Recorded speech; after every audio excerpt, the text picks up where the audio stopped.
All right, that passes unanimously. Let's get to the only but very important discussion item of the afternoon, and that is the update from Bridgette, our Director of the Department of Community Response. Happy birthday, Bridgette, by the way. Thank you, Mayor. I appreciate that. You know, you can have the day off tomorrow. All right, I'll take it.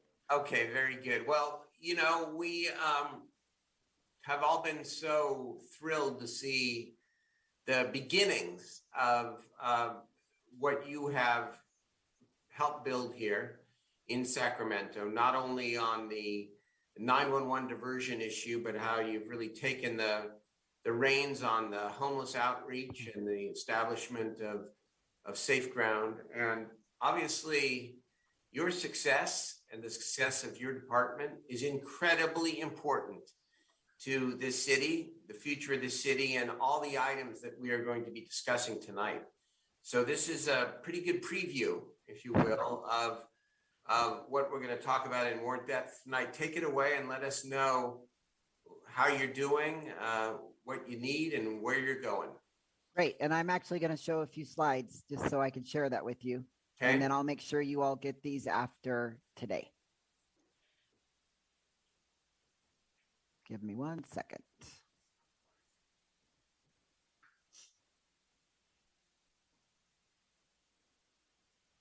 So Mayor and Council, thank you very much. I am Bridgette, your Director of the Department of Community Response.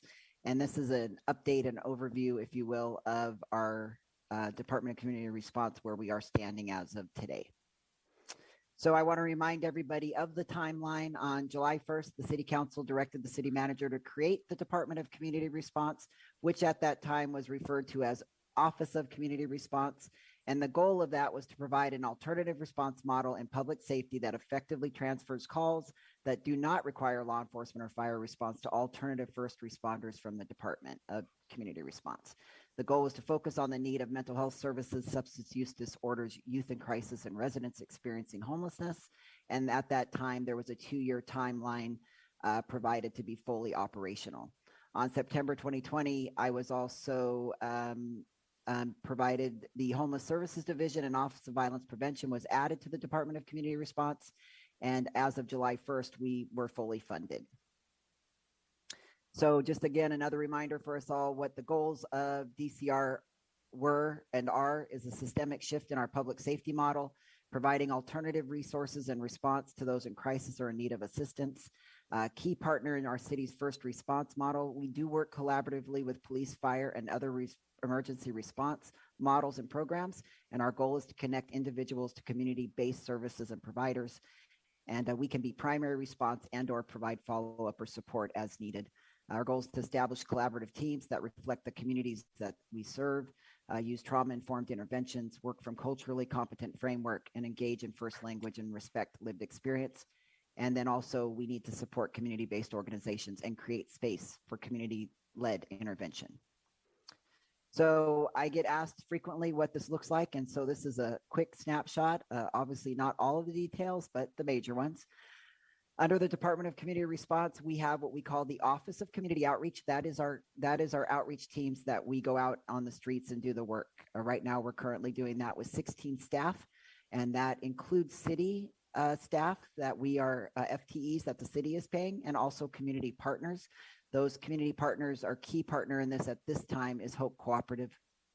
I will say on that number of 16 staff that we just offered 3 positions in the last couple of days, and we are interviewing upwards of 20 individuals in the next 2 weeks to continue to hire.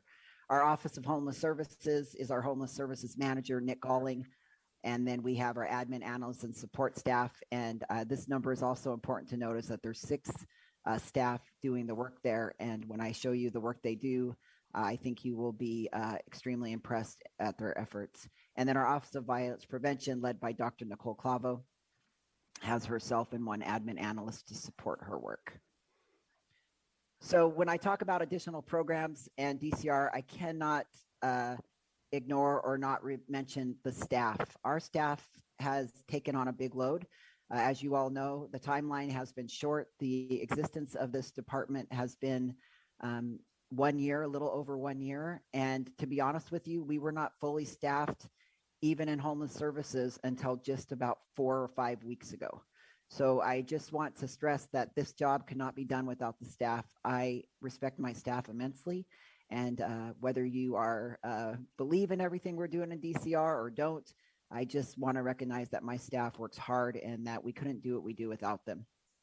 So Office of Homeless Services, they actually oversee and facilitate 55 current projects and provider contracts. Those include our safe grounds that we have now, some of our shelters, food services to the hotels and other programs, the whole person care, Mayor, that pathways that you've brought on into the city, the motel voucher program, and then they continually do citywide coordination of services with our providers.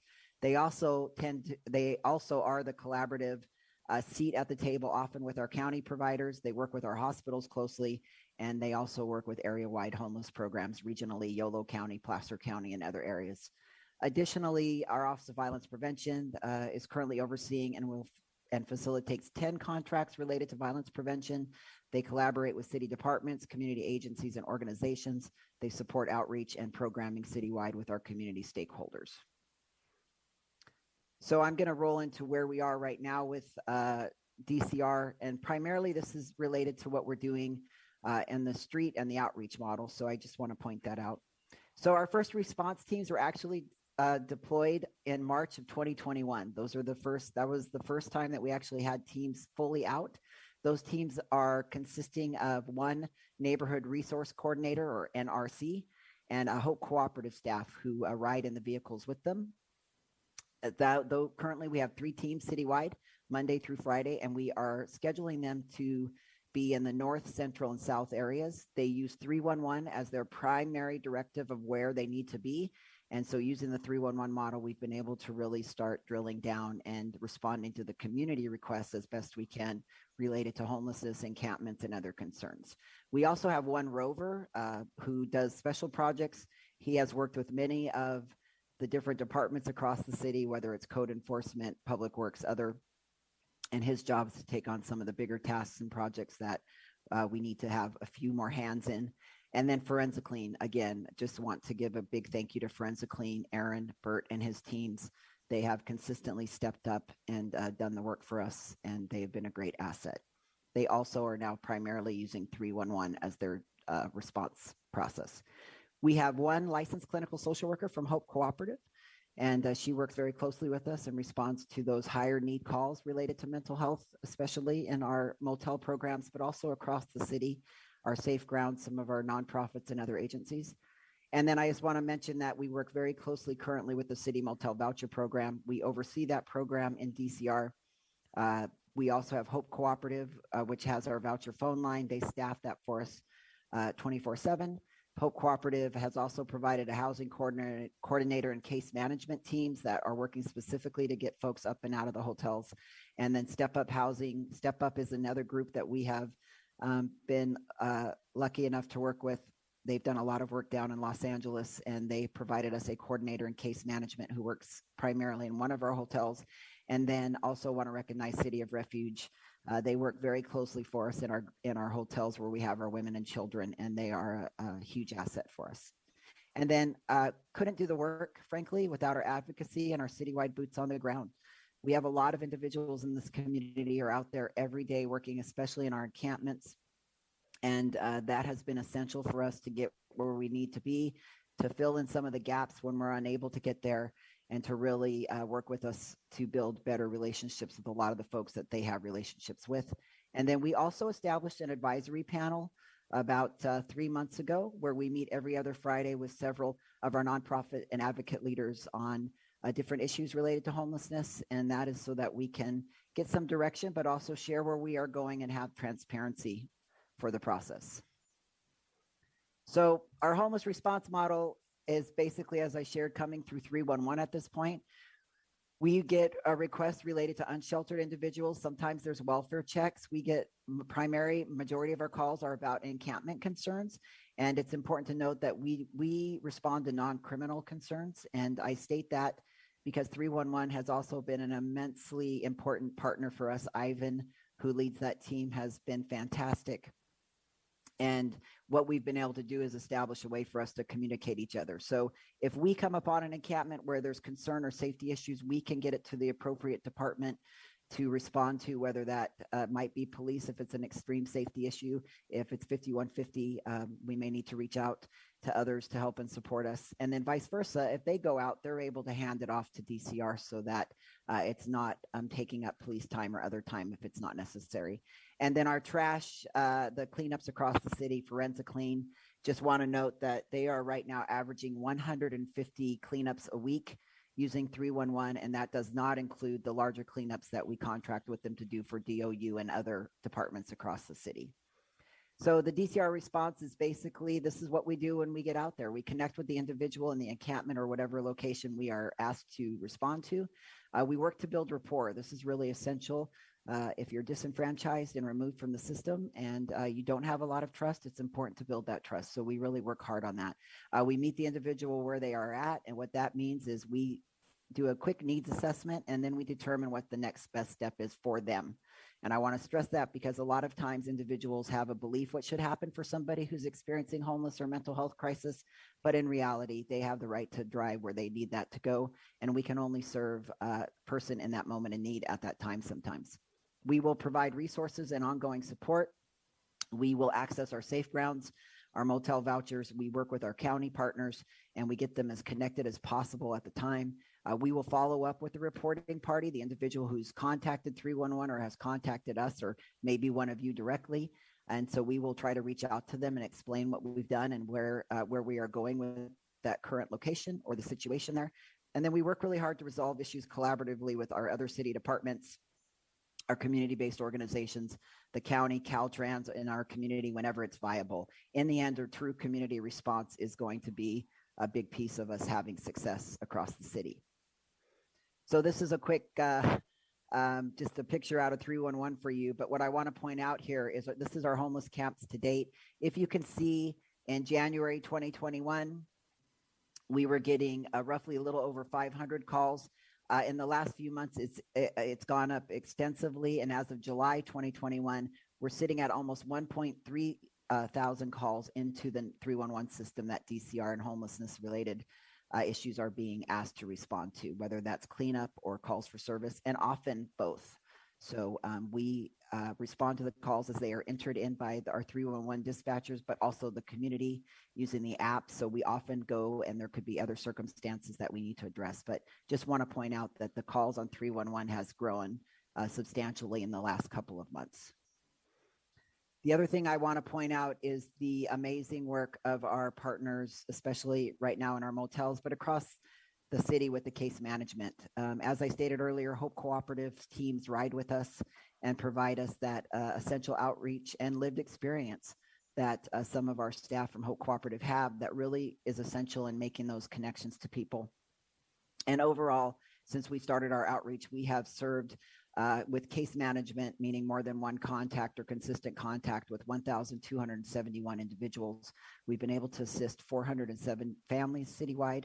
We currently have 390 individuals in our motels, Mayor, and that number is consistent. We are at a point where we are full on a regular basis. We have now released 182 emergency housing vouchers, which are in progress. We've been able to permanently house 22 individuals, and we've had over 70 landlord meetings, which have resulted in 9 additional rental units for us to identify to help our individuals come up and out of the hotels, primarily where we put our housing coordination and focus it at. So finally, what I want to talk about is just where we are going in DCR, so everybody's aware. Our next phase, we've completed phase 1. Our next phase is August 1st through December 31st. We will continue to hire staff and fund our community-based partners. We need to expand our response team citywide, and we need to increase our days and hours that we are available. We need to expand our 311 response. That will allow us to reduce response times again and move forward to more cleanups citywide and other response models. We need to fund our community-based organizations to support referrals from first responders citywide, and also continue to provide services in the communities that they are based in. This is an essential piece, is to make sure we're supporting our organizations in the communities that they work in every day. And then we will also begin establishing regular meetings with our community leaders advocacy, and residents. And we will be creating a 3-year plan for DCR that will be driven by a community support model. And then phase 3, which will be December 31st through June 30th, we will continue to do many of the things I just discussed in phase 2, but we also hope to gain access to 911 or implement a separate response number for DCR. The reality is we're seeing 311 being successful, and I'm not sure if it'll stay there, but I do want to make the note to all of you that as we continue to grow and respond, we may need to have other access. We will continue to work with, and I think we are moving forward with a strong collaboration with the county, and that's of course to provide our additional resources and partner on response more frequently. And then our goal is to start bringing forward a 3-year plan strategy and an implementation timeframe. And again, I'll come back in a few months and update you on where we are with all of that.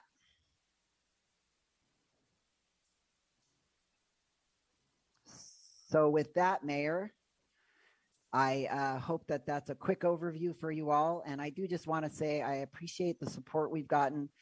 There's a lot of mixed feelings, I know, sometimes about DCR. What are we doing? Where are we at? You know, sometimes folks, frankly, are very supportive of what we're doing and sometimes not. And that comes with the territory, and I get that. But I just want you to know that we are committed to supporting the city and the council in their decisions and their structure and where they are going. So with that, Mayor, I'm open to any questions or comments.